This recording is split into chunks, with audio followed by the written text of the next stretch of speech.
welcome into the DNVR Avalanche podcast presented by DraftKings Sportsbook. Use code DNVR when you sign up for a new account. You get amazing odds boosts every single day. Got a pick of the week for you on this show. We're going to go a bit out here. We're going to look a bit ahead to the NCAA 2023 March Madness tournament. And I just want you to pick anyone that isn't Kansas. You son of a bitch! For the record, the best odds go to North Carolina, Gonzaga, and Houston, all at plus 1,000. Kansas is sitting at plus 1,300, which is who AJ is going to bet on. So, Kansas is at plus 1,300? Yeah. Pretty good odds. AJ is about that. Or you could do the crazy thing. You can bet on someone like Boston College at plus 60,000. That's how you're feeling about things. BC? Don't do that. There's quite a few teams at plus 60,000. Georgia Tech, Pittsburgh, Oregon State, New Mexico State, Nebraska, Murray State, Georgia, Fresno State, California. A lot of plus 60,000 teams that might not even make the tournament. Yes. You know. Yeah, options. It's got options out there. That's all I'm saying. You can bet on just about anything in DraftKings. Obviously, this is the NCAA tournament, which doesn't happen until, well, I guess the final happens in April, technically now. So, but it's March Madness, you know. Mostly happens in March. You can go check out all of that. Of course, you can bet on any other sport basically in the world. And we sign up with the DNVR code right now. You can get your first bet matched up to $1,000. So it's a free roll bet. You get your money back if it doesn't hit. Must be 21 or older, Colorado only. Other terms, restrictions, and conditions apply. See DraftKings.com/sportsbook for details. Of course, if you have a gambling problem, call 1-800-522-4700. All right. Getting into the show today.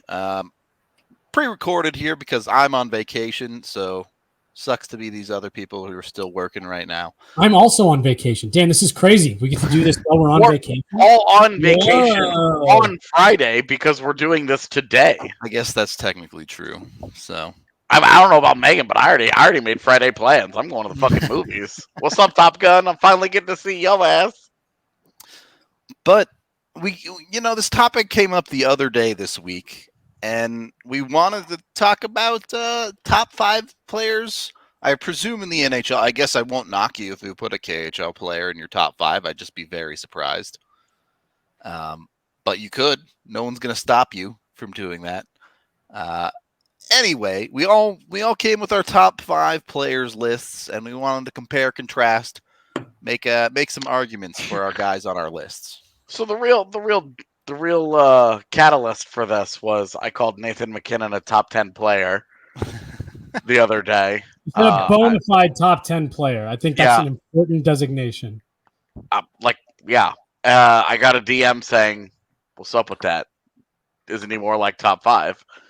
And then we were talking about it after the show, and we were just like, I guess we could just do a show about this. Yep. Because it's August, and that's how shows get made.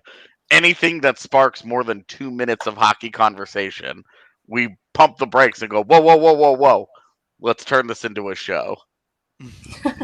So that's how August content gets created. For all the new podcasts out there, great free advice. There you go. You're welcome. Anything you start talking about, it can be a show. I promise. Mm-hmm. Well, so hold on. Can we also, because we were all laughing our little tease off yesterday when we were talking about what that dude DM'd you.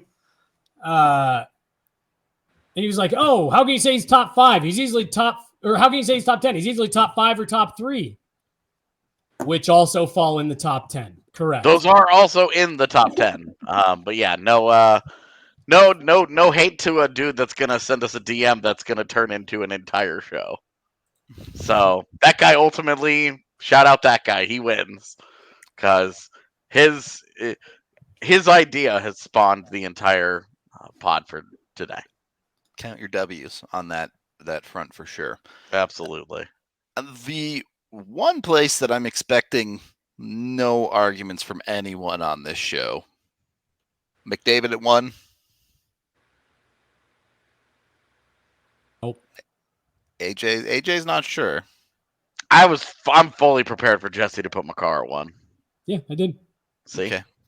I put someone else. You have somebody other than McDavid or Makar at 1? You.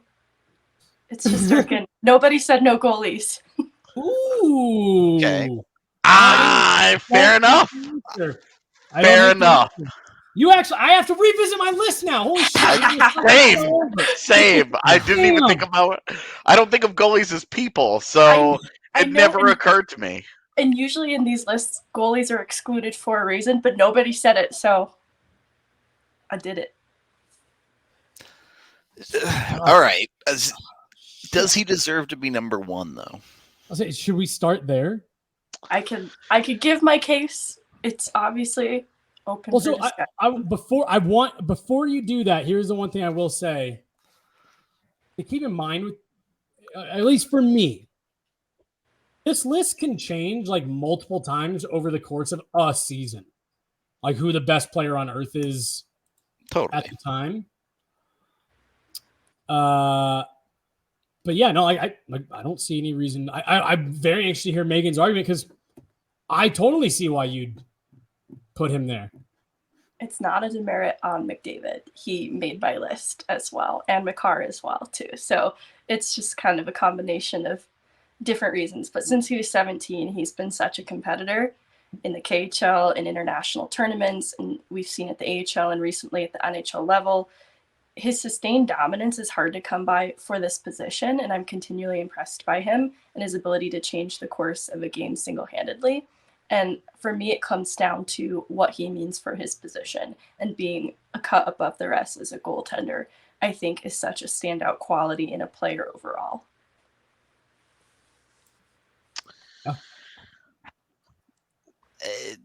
There's zero doubt he's the best goalie in the world right now. Obviously won the Vezina. How are you going to say someone's better when he won the award for the best goalie in the NHL? You didn't really just say. You're really just going to say, how are you going to say someone's better when we're literally watching like a 6'14" monster go to 3 straight Stanley Cup Finals, win a Conn Smythe, and have a Vezina in the last 2 years? So, are we looking at a 5-year run, or are we looking at the thing that you said the list can change every 3 years? Yeah, Vasilevsky was in the fucking Stanley Cup Finals 6 weeks ago. This year, Andrei Vasilevsky was in the Stanley Cup Finals because his team was better. The Rangers were terrible this year, and Shesterkin dragged them to relevance in the playoffs by himself. So look what you've done, you agent of chaos, bro.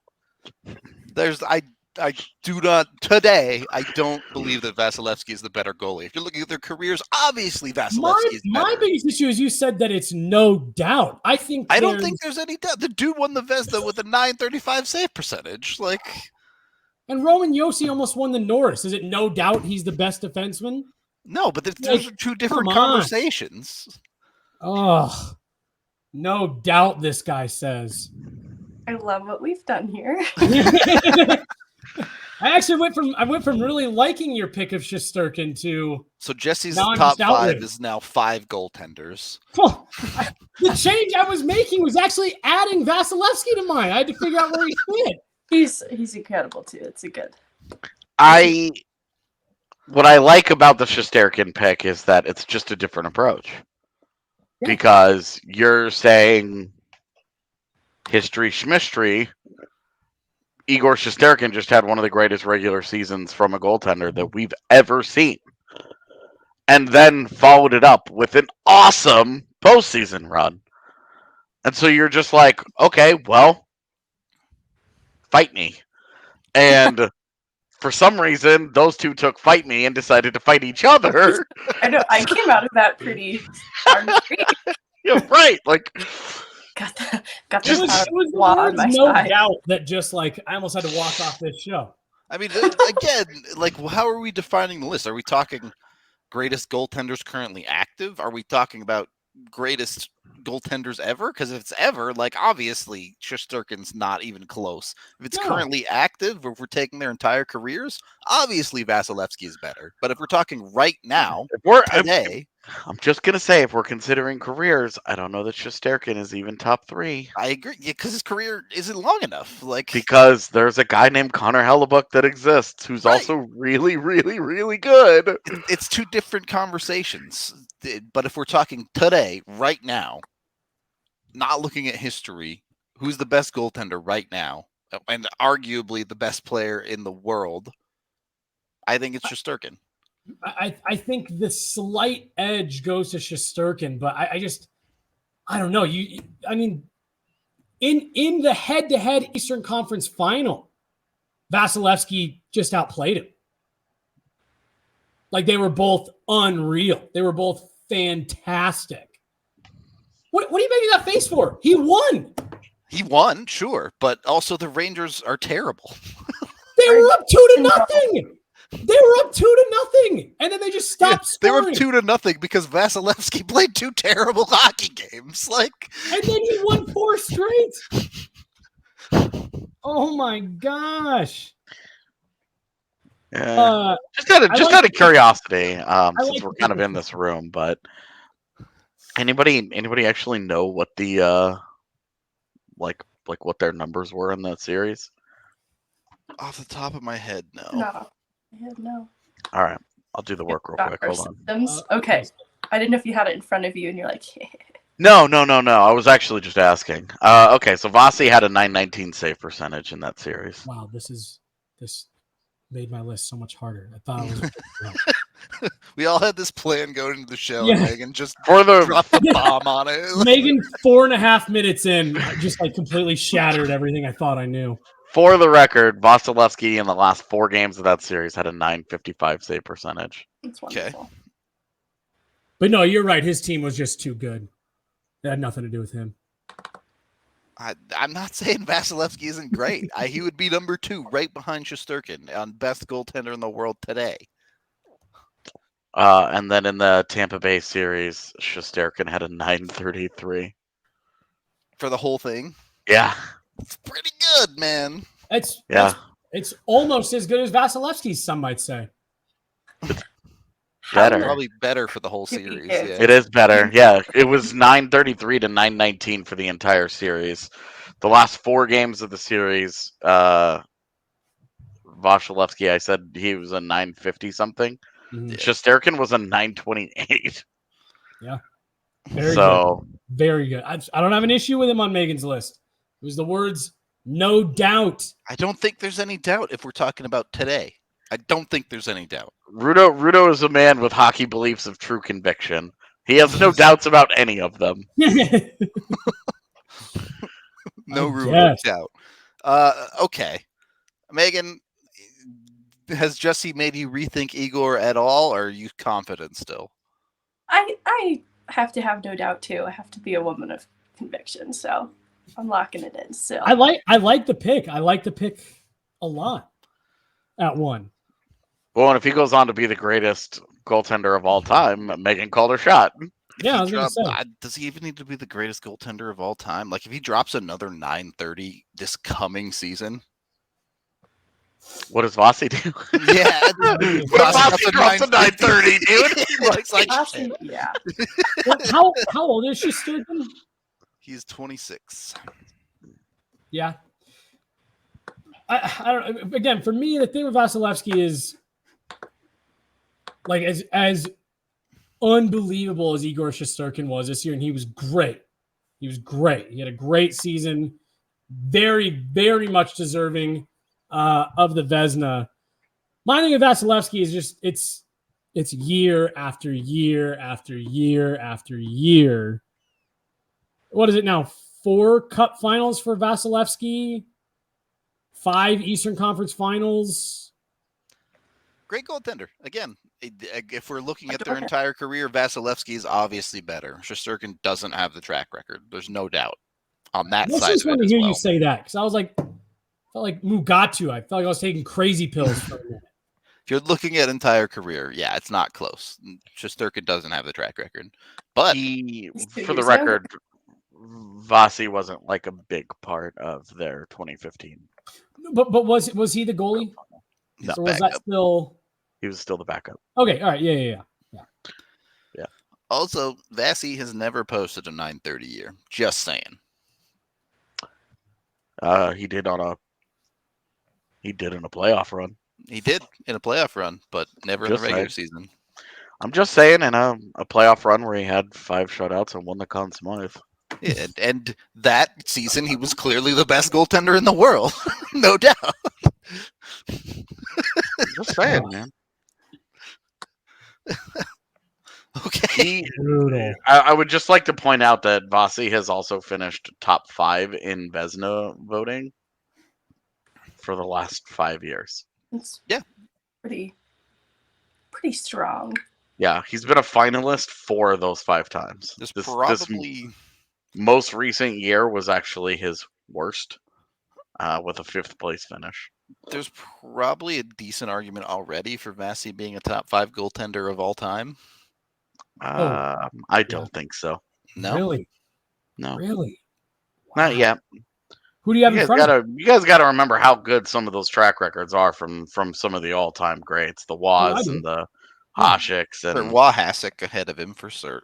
We don't need to get into the whole Hasek thing on this show. Well, and Henrik Lundqvist, and obviously then you get into Marty Brodeur, and then pick a Canadiens goaltender from the heyday. I don't know. See, I also struggle with a lot of that stuff because like the whole shifting eras, like goalies back then were just. It was different for sure. That was a very different position. Anyway, we are 17, 18 minutes in, and we've made it to 1. Well, so the next guy we're going to talk about, because Jesse has Makar at 1. I'm assuming Makar's in all of our top 5s somewhere, at least. Okay. Megan's 2, Jesse's 1, AJ. I also have it 2. I might switch and fucking put Andre Vasilevsky at number 1 just for the hell of it, just to cause more problems. I have him at 3, so. Ooh, I'm very curious to hear your list. If anything else, best defenseman in the league. Not Roman Josi, Jesse. Yeah, no, I mean, look, we talked about this a little bit the other day, and despite all of the arguing I just did, going back to what I was saying, like this is a bit of a sliding scale, and I just think that looking back at Cale Makar's body of work this last season and into that playoff run, for me, it felt like it. I can never tell if AJ's stressed about stuff we're saying or other things he's looking at on the internet. I just felt that watching the Avs as close as I did for the last 2-3 months, and then getting a nice 8-day look at Connor McDavid, LOL. Connor McDavid is without a doubt the most skilled player in hockey, in my opinion, that has ever owned a pair of skates.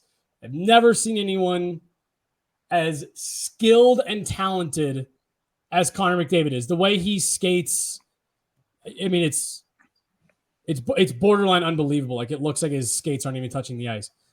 All of that is very true. I just didn't see one single player this year control the game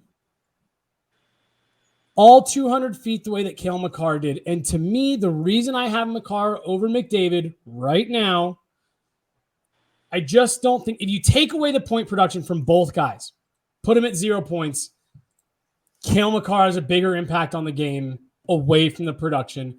Obviously, it's hard to write off McDavid's production because it's so obscene. But there were a couple of those games, at least game 2 and several periods after, where I was making notes in the press box where you felt like McDavid could get lost when the Avs were really pushing and controlling the play. When the Avs were in control, you felt like McDavid, you didn't see him at times. I've never felt like that with Makar. He has such an impact in the defensive zone. Obviously, he drives play. Obviously, he's got the finish and the skill and all that stuff. We haven't seen a defenseman since Bobby Orr, which wasn't my era, wasn't my generation to sit around and watch, who can control a game for 60 minutes the way that Cale Makar can. And I just think it's really special what he's doing given where he plays on the ice.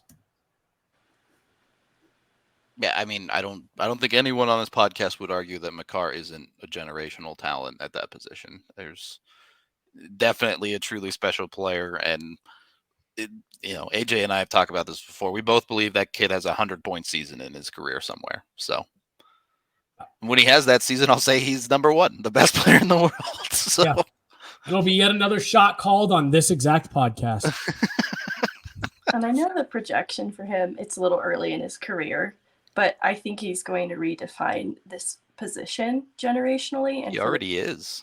Generation of defensemen coming up behind him. And I think not only the on-ice impact that we see in real time is huge, but the impact he's going to have for this position is one reason I put him at number 2. I think he's going to screw up the NHL for a long time because a bunch of GMs are going to light draft picks on fire thinking they have the next Cale Makar and not realizing that there is no next Cale Makar. There is one guy that is all that he encompasses. And a bunch of teams are going to trade in and be like, oh, well, we targeted Kevin Korchinski because we think he's going to be a big part of our future. And that guy's not going to have a job in 5 years. Wow. And that guy's not going to have a job in 5 years. I won't stand for Kevin Korchinski hate. Has nothing to do with Kevin Korchinski. It has everything to do with he's not Cale Makar and he's never going to be. I mean, that's absolutely true, but he can still run a PP1. Teams get great. Awesome. I sure hope that was worth giving up the 40-goal score. So, what I'm saying is that teams are going to be falling all over themselves to try and find this guy that can kind of be the heartbeat of its team. The way that Makar slowly became throughout the year, because obviously Nathan MacKinnon's presence is pretty important. But I think by the end of it, you were watching it and you were saying, look, what MacKinnon does is great, but MacKinnon has struggled in some of these series. There were moments in the St. Louis series where he didn't do a whole lot, and Cale Makar was there. He was.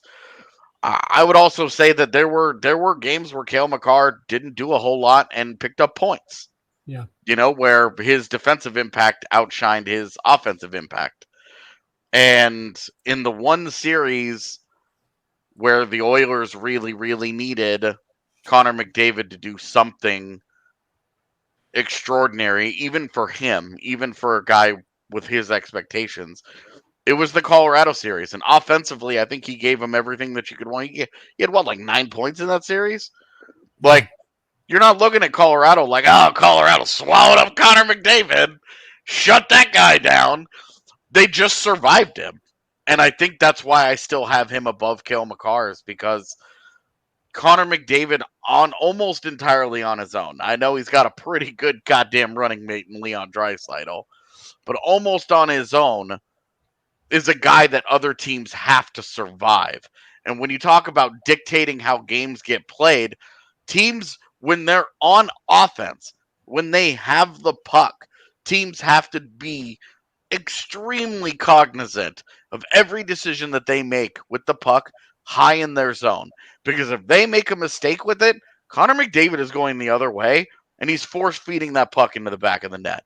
He is a guy that is the absolute sole focus of attention when he's on the ice. He is incredible. He's a game-breaking talent. Offensively, he is arguably unlike anything the league has seen since Gretzky. Not even Gretzky. I'm not going to listen to any of this. No, we're not doing this. And I just defensively, he's not elite, but he's above average. And he's gotten consistently better in that regard in his career. And if his defense gets much better at all, and he becomes a major plus on that end, good God, because that is the kind of offensive talent that he is. And he's the Thanos snap as a hockey player. He's just See, I disagree, and that's why I don't have him at one. He's just a total fucking machine. And I'm blown away by his existence because watching him, I think I'm thrilled that I get to watch him play hockey. The part that pushed it over the top for me this season, especially, was in the earlier rounds, watching him score the clutch goals, watching him score the big goals that put his team over the top. When they were on the verge of elimination against LA, the way that he backpacked them was pretty, because that was when Draisaitl was really, really, really hurting. Basically not even skate, yeah. And obviously by the end of the Colorado series, Draisaitl was like spent, right? Yep. Where you were like, every shift that guy's like, and you're feeling awful for him, and you're just like, are they like cortisoning shotting through the boot at this point? I felt bad for him at the end, but McDavid's performance early in the rounds, I agree with you. I thought, now it's LA, you're like, but he scored more than 1 point in every single game of that series, except he went scoreless one game. Otherwise, he was a multi-point player in every single game of that series. Yep. And so this is my point. I agree with everything you just said. I agree with, except for the fact that you think Gretzky's a better hockey player than Connor McDavid. I agree with everything you just said. My thing is, and a lot of it has to do with what you said. Game 4 of the Western Conference Final, going to the third period, the Avs are down by 2. And I remember thinking to myself, I was walking back from a little snack area in the press box, and I said, all right, it's going to be tough. I said, Edmonton's going to try to lock it down defensively. I said, well, they can't really. They're going to try to get on Connor McDavid, and we got to keep pushing this, and we got to score as many goals as we can. And that is just kind of my thing, where when you needed McDavid to go out there and take control of the ice and take control of the game, he has to push the play. Part of that is what's going on around him. But you're right. Like he has to score 1,000 goals a night because he can't contribute in the same way that someone like Cale Makar can to keeping the puck out of your net, preserving a lead. And I think that the overall 200-foot impact right now with Cale Makar, it's equally as special, in my opinion, as to what you're talking about. Like I said, everything you just said about McDavid, check, cosign, 100%. I'm in. The fact that we get to watch this dude is incredible. Incredible, the stuff he does. And who knows? Maybe his defensive game gets better and he leaves everyone behind. But I thought what we just saw Cale Makar do was special enough that at bare minimum, it's in that same tier. And he got the cup and the Conn Smythe. So I give him the slight edge today. But I'm with you on everything you said about McDavid. It's getting to watch this dude every day is a joke. Where do we each have McDavid in our lists? I have him at 2. Okay. 1. Yeah, Rudo and I have him at 1. Yeah. Where do you have him, Megan? 3. So Shesterkin, Makar, McDavid? Shesterkin, Vasilevsky. Temper. And Danton Heinen. Yeah. Stop. And then Danton Heinen cloned. I understand. Fair enough. No, I like this McDavid conversation, though, especially alongside Cale Makar, because they belong in the same conversation. It's hard to separate them one place behind the other because they each bring something a little bit different to the team, but the end result is an on-ice impact that makes everyone around them better, especially offensively for McDavid. But I gave Makar the slight edge just because of the results that came from his on-ice impact, and that's a little unfair to McDavid because he is just a cut above the rest consistently. I mean, even from his rookie season onward. So it's really difficult to make that distinction for me, but a lot of it was driven by a little bit of bias with Cale Makar, but also just the end result with Makar so early in his career, ending in a Stanley Cup. I think they're both playing their positions at a level that like I genuinely don't remember the last time. I don't remember the last time. I don't think we've ever seen anyone like Connor McDavid. And you know, again, Bobby Orr, I've only ever seen highlights. I didn't get the opportunity to watch 60 minutes of Bobby Orr every night. I'm given to understand that he kind of, played like this rover position the way that Makar is, where he breaks up a defensive play and then in the same 8-second span is leading an odd man rush the other way. It's like, what the hell? But they're just both playing their positions at such a high level in a unique way that, to your point, Megan, like it's hard to designate between the two of them because they're both so elite at what they do. So let me make an argument for my guy at 2 after I tell you about Ivaca TV. You can go to Ivaca.tv today to get TV for just $15 a month for the first 3 months and only $25 a month after that. It's EVOCA at .tv to get signed up today. You use the code Colorado10 to get $10 off for those first 3 months. They're here in Colorado. They have Altitude. They have AT&T Sportsnet. They have the national channels. They even have other news and movie and entertainment channels as well, 60 of those. So they got plenty of stuff for you to watch all over the place, just like regular television. Super easy. Comes with a box. You just plug in your internet, hook it up to the TV, and you're watching it right then and there. Nothing complicated, no hoops to jump through, none of that stuff. So again, go to Ivaca TV to get signed up today for just $15 a month. We're also brought to you by Breckenridge Brewery, the official beer of DNVR, which you can go get at your local liquor store and hopefully down at the Broncos tailgate for the first tailgate of the year at the preseason game number 1 coming up next week. So should be fun. Really, preseason next week already. Yeah, it's going quick. It's going quick. So go on down to the Broncos tailgate, get your Breck Brews, have a good time at maybe the Broncos will be good this year. That's what they keep telling me. Their first preseason game is this weekend. Is it this weekend? Oh, I thought it was sooner than that or later than that. All right, well, do it this weekend then. Go get Breck Brews at tailgate. It's awesome. Go check the Broncos Twitter to figure out more details than I know about it because we're recording this ahead of time. So it is very weird to try and record a show and be like, okay, well, the day that this thing is going to come out. Yep. It's a little bit tough. Several days from now.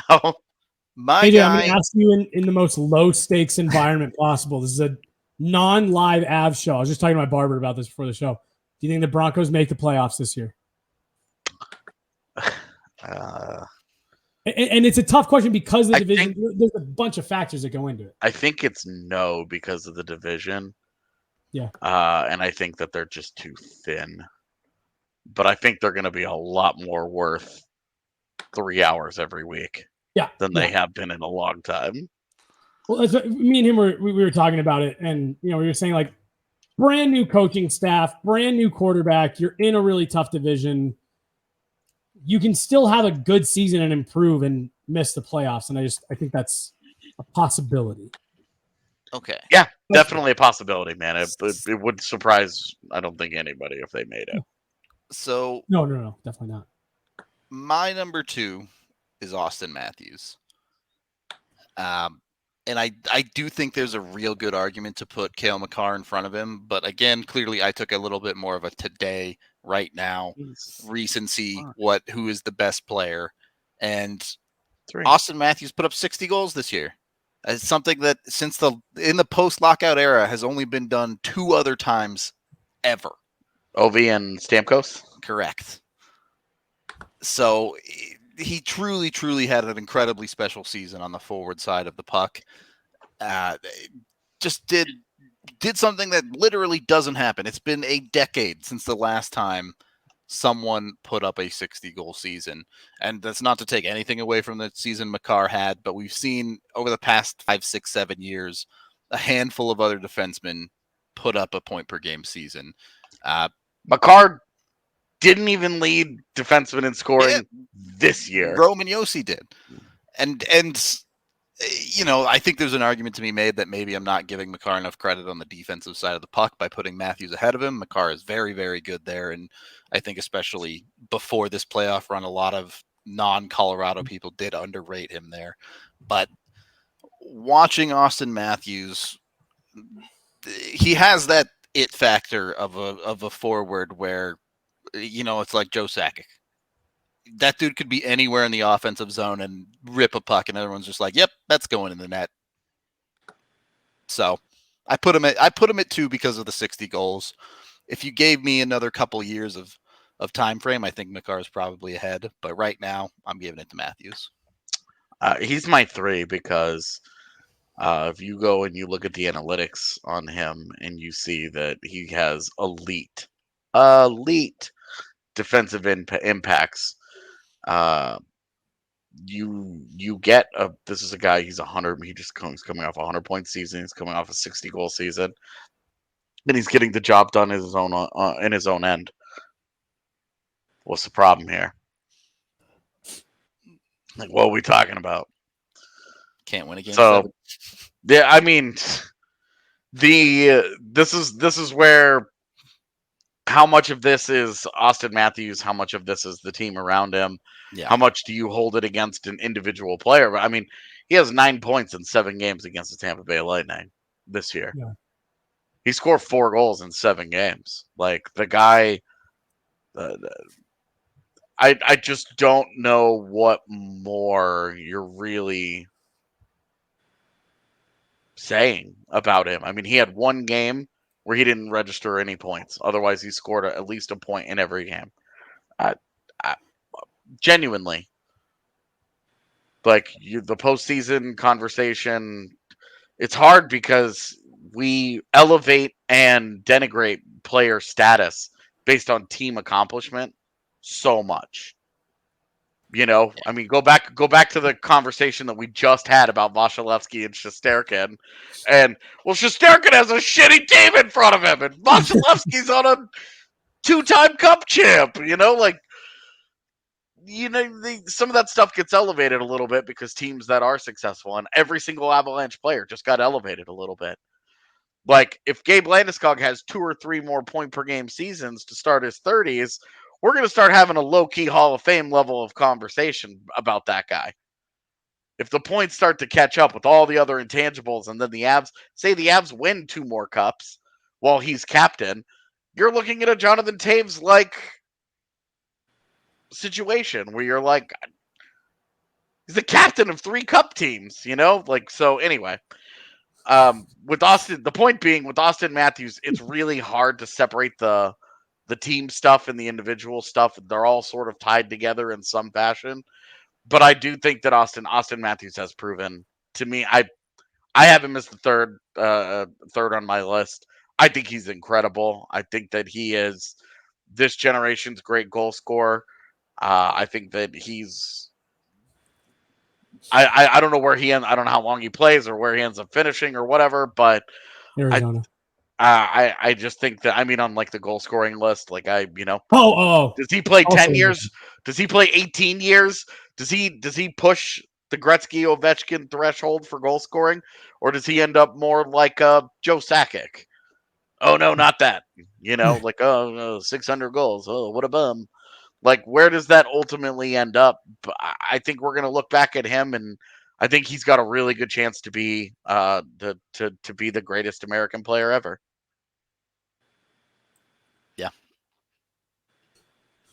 Yeah. I mean, I told you guys the other day, like he's one of those weird players, and everyone has him where I like he's sick, and I just, for whatever reason, I'm just not as high on Austin Matthews as other people, and I'm probably the one that's wrong. But no, it's 2 things. One, in terms of in favor of Austin Matthews. One, it is the defensive impacts, right? That was literally the basis of my argument for taking Makar over McDavid. Is McDavid is fine in his own end. He's good. He's fine. Austin Matthews is elite in his own end, and he scored 60 goals. I agree with you. I think you can overblow playoff stuff a bit. Players kind of go through some ebbs and flows. I think Austin Matthews' playoff last year really kind of hurt him in that respect, where he did just kind of disappear.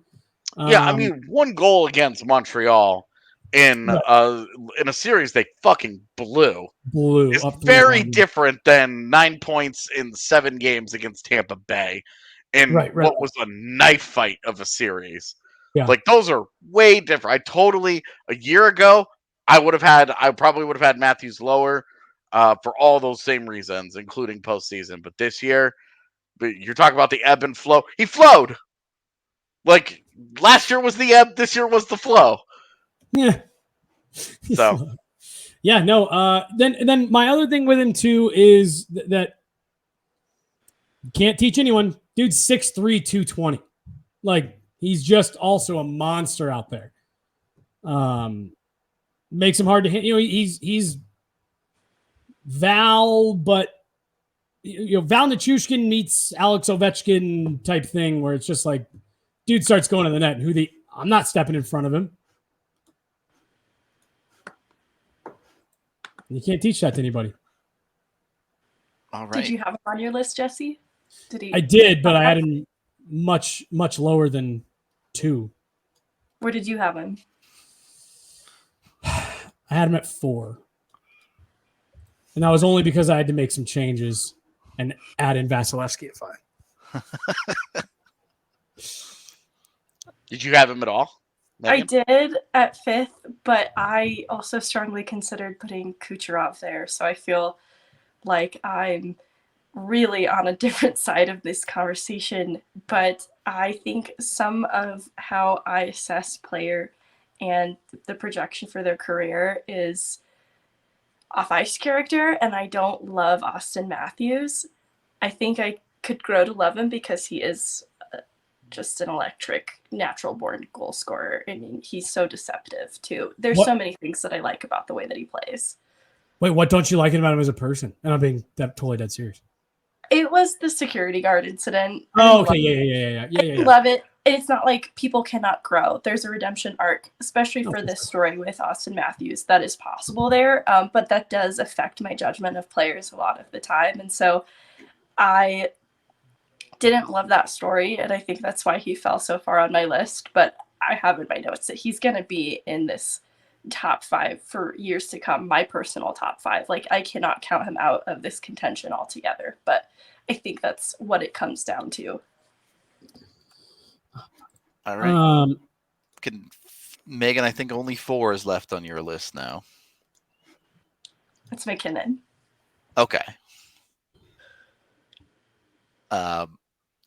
I also have MacKinnon at 4. Did either of you have him in your top 5, Jesse and AJ? I had him at 3. Okay. I have him at 4. Okay. So pretty consensus there on MacKinnon being in that area. Yeah, look. We cover the Colorado Avalanche. You've heard us rant and rave about Nathan MacKinnon plenty over the last season or handful of seasons in AJ and I's case. And MacKinnon brings, it's funny, Jesse, you're kind of talking about that conversation with Val Nichushkin, comparing him to Austin Matthews, but MacKinnon brings some of that too. Very much a bull in a china shop when he's at his best. It's I just don't understand how you stop him as a hockey player. He can just decide he wants to do stuff and he goes and does it. And that 4th goal, yeah, the hat trick goal against the Blues that after ended up not blew that lead in Game 5. Yeah, that was.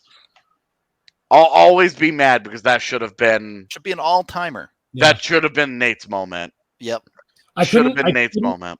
I couldn't rewatch that replay until after Game 6. I couldn't even rewatch the goal because I was, it was. I mean that should have been like an all-time iconic Avalanche moment. Yep, where Nathan MacKinnon slammed the door on the St. Louis Blues by himself. Right. Said, we're not doing this again, takes the puck 200 feet, dunks it home. Yeah, that was but honestly, I've made this comparison before. And again, when we talk about all these people, I'm thinking of them at their best. We're ranking these guys, what are they at their best? And I really have. When in my opinion, when Nathan MacKinnon is going at 100%, 105%, he's the perfect mold of Alex Ovechkin and Sidney Crosby. He's got the vision, he's got the finesse, he's got the touch, but then he can go through you, around you, past you. He's got the heavy shot. When Nathan MacKinnon is at his best, he has a complement of a skill set that I don't know if anyone else had, in the way that all these guys are unique, right? It's interesting. I do think I see what you're saying, but the way MacKinnon and Crosby do things, I think, is very different. I think Crosby is extremely intelligent when it comes to hockey IQ. I think he's very smart at always knowing what's going on around him. I think MacKinnon plays significantly more off of instinct, but his instincts are so insanely good, right, that it looks like he's always making the right decision because he just kind of has a feel for what to do next. Yeah, no, I agree with you, and that's kind of my thing, is that he's got the ability to make those little plays in and around the net that you see Crosby do. But I fully agree with you. Where this is kind of where the Ovechkin side comes in. He does just have that sometimes, like, I don't see the smart play, so I'm just gonna put my head down and barrel through as many guys as I can. Yeah, and hopefully this makes it near the net. And a lot of times it does. Again, when he's at his best, his combination of aggressiveness, physicality, skill. I'm not gonna put him in the same tier as Peter Forsberg because I think he did that better than anyone ever. But it can remind me of that at times, where it's just like hang off of him, hit him, step in front of him. He's just gonna keep going. It's just such a unique ability to be able to fly like Nathan MacKinnon can. Top 5 skater in the league, certainly top 5 forward skater, and then have that physical presence to where you're that fast and people can't get you off the puck. Well, it's the way he skates too. If you watch him, the way he skates with the puck, I think it was Paul Bissonnette talked about this a couple of years ago. That if just, and not even with the puck, but it's actually something that I've tried to emulate in my own skating. Nathan MacKinnon has a unique stride in the way he uses his arms, even when he has the puck on his stick, and the way he stick handles constantly when he's skating. It's kind of the way that he keeps his arms pumping. And I think what allows him to be such a powerful skater, even at high speeds, he's not just fast. He's not just quick. He's not just elusive. He's powerful. His strides are just, he's a unique skater in that way. Maybe not the fastest, maybe not the most agile, but he's unique when he's got the puck on his stick, and the way that he skates and finds a way to continue churning and generating power while picking up speed. Good mute, AJ. Good mute. Thank you. Yeah, clutch. I think, too, we talked about this with Makar a little bit, but even past his individual performance as a player, I think the Avs system, which we know has become a Stanley Cup champion winning system, is largely built around MacKinnon. His style of play, I think, has influenced the dynamic of this team and is kind of a reflection of a successful rebuild. And I look at the improvement of players who enter this current system, like Nichushkin, and it doesn't seem a stretch to suggest that the DNA of the Avalanche's future is embedded with MacKinnon in mind. Mm-hmm. I think it's a great point. And we've compared this with McDavid's side before. The Avs have created a system and a culture where Nathan MacKinnon gets to wear the A, not the C. And that takes a level of pressure off the ice, certainly away from MacKinnon, where MacKinnon feels a little bit more freed up to go out and just be, an insanely talented hockey player on the ice. Whereas a guy like McDavid, we've started to wonder maybe that guy shouldn't be wearing the C for Edmonton. Right. Not because, obviously, him. Yeah. Right. Yeah. There's a lot of factors there, but here's the weight of the entire team on the ice. While we're at it, here's the weight of the entire franchise off of it. And honestly, to be frank, Gretzky's shadow looms large. Oh, yeah. Because you're talking about, he's the greatest player. Okay, well, if he's the greatest player, Gretzky was the greatest player, and he won a shitload of cups. Right.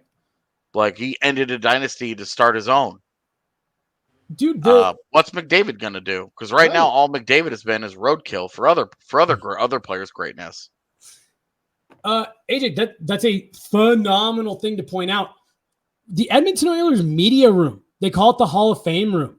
It's literally just wall to wall with their cups and Gretzky jerseys and Gretzky sticks. And there's every time they have to get up and talk to the media, you have to do it in the shadow of all of that greatness. And, Wayne Gretzky is the captain, and that's who you're compared to, and you're the captain. And it's just, that's a lot to live up to. They're asking him to be Wayne Gretzky and Mark Messier. Right. And not just like the tongue in cheek. Oh, they need him to be Wayne Gretzky out there. Like, no, literally, that's his picture. We need you to do that. Like, yeah. And then like Messier was like the greatest captain of all time. Right. And so great. Now he also has that pressure because you're wearing that letter too. Right. So just go out there and, just be multiple Hall of Fame players. Yeah. All in one for us. NBD. All right.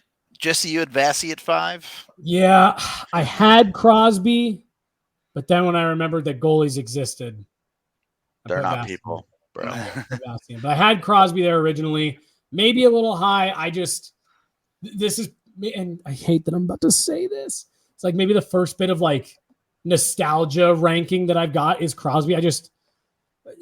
We talked about watching McDavid earlier as being such a treat. Like I will forever be grateful that I got to watch prime Sidney Crosby. If you watched hockey in the 2010s, your list started with Crosby and then you built around it. Like, and honestly, the fact that I really do, like, even non-bias, depending on the time of year, what's going on, like he honestly, I think all these years later has a legitimate argument for being like surefire top 10. I mean, he had points last year where you're like, is this guy a top 7, top 5 guy still? His hockey smarts and just his baseline ability is just so impressive. He doesn't have to rely on anything, so he does so many things well. And that, I think, is still Sidney Crosby. I still think is the best backhand in the world. Yep. Maybe Mikko competes with him on that front, but there's not many. Patty Kane. Yeah, Kane's got a great backhand. People are still, in my opinion, competing with Crosby. Crosby's still the gold standard. Mikko, Patrick Kane's a good one. Like, there are guys out there that are in that realm, but that goal that he, sorry, AJ, scored against the Islanders in his first game back, that like backhand from the circle, I was like, okay. After all the concussion stuff. Still got it, man. The Islanders smoked that guy multiple times in the postseason. We're good. We're straight. Okay, AJ, you have 2 players or 1 player left on your list? 1 player left because I've got I had McDavid, Makar, Matthews, MacKinnon. Okay. For me, number 5, I've got Caprizov. Okay. Sorry if I just stole Megan's thunder, but I've got Caprizov because I just think that what he does from the wing and the fact that he's still on the ascent, it's I don't even know that there are words for it. He's incredible to watch, and I think he's only getting better. And the fact that he controls games the way that he does from the wing, and the way that he elevates a guy like freaking Ryan Hartman at center. Right. Like, We saw you guys remember when Joe Thornton had a jajillion assists one year and Jonathan Cheechoo scored 50 goals? Yep. And then Jonathan Cheechoo was out of the NHL 3 years later. That's going to be Ryan Hartman. And we're going to look back at him scoring 30 goals and we're going to be like, I don't know that we appreciated that season from Kaprizov enough, because Kirill Kaprizov, I think, is unbelievable. He is the only reason that we talk about the Minnesota Wild as anything close to a remote threat in the Central Division, in the postseason, any of that. They've got a really good defense. Their goaltenders are fine. Their forward core is okay. And then there's Kirill Kaprizov. He's unbelievable. And he is only going to get better.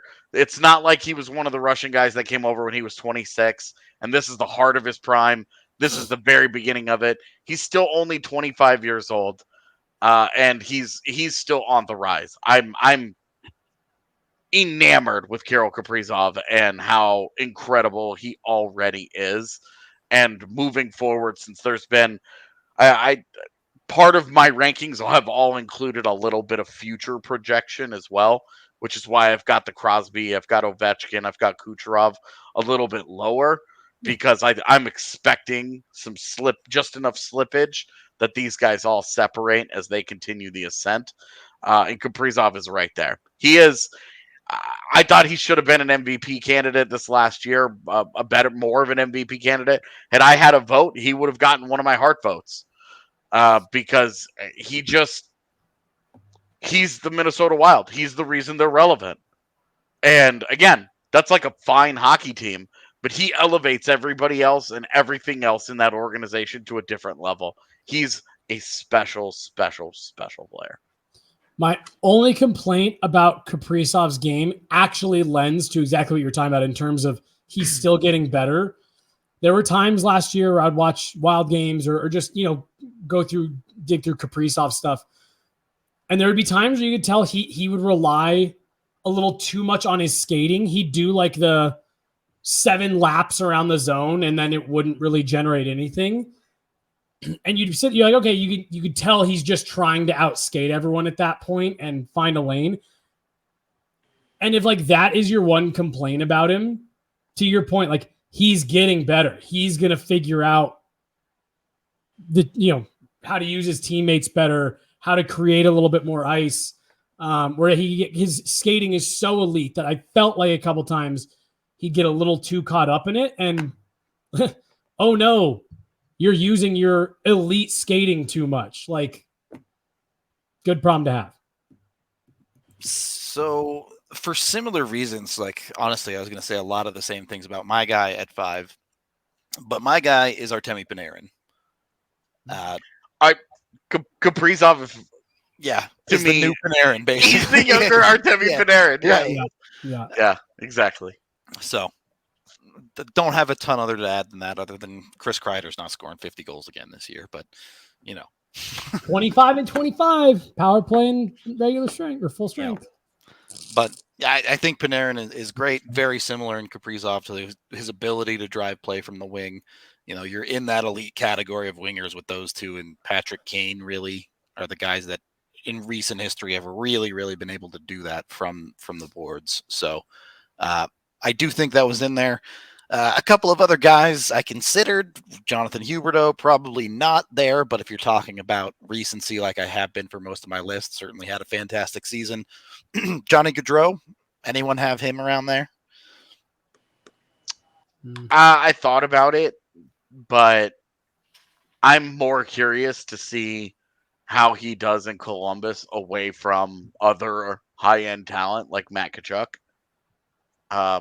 And let's be real here. Before this big explosion in points this last year, he'd been pretty shook since that postseason series where the Avs rocked his shit, and we weren't having this conversation about him. So I think there's been enough variance in his game that I'm not buying stock. If he does it in Columbus with that talent, I'm buying stock. Megan, who did you have at 5? I had Matthews. Oh, who was the 5th person on your list? I was considering Kucherov alongside that place. Like it was Shesterkin, Makar, McDavid, you're- MacKinnon, Matthews. Oh, okay. All right. I got you. Okay, so I Honorable think mention to Kaprizov, though. you know, I mean, there's a handful of guys, right? Matthew Tkachuk. We've talked about Kucherov. You have Stamkos, who had a 100-point season last year. Draisaitl, obviously, in the conversation, even if he has some defensive shortcomings. Yeah. So here's the one thing I will say, because all those players are, everyone useless is really great. I really do like, honestly, even leave the two goalies that we've talked about in Vasilevsky and Shesterkin. I really do. We had some variance in terms of where people were ranked on our list. But honestly, like I really do think that the players that we've talked about today really are like, at least right now today, going into next year, that's this tier.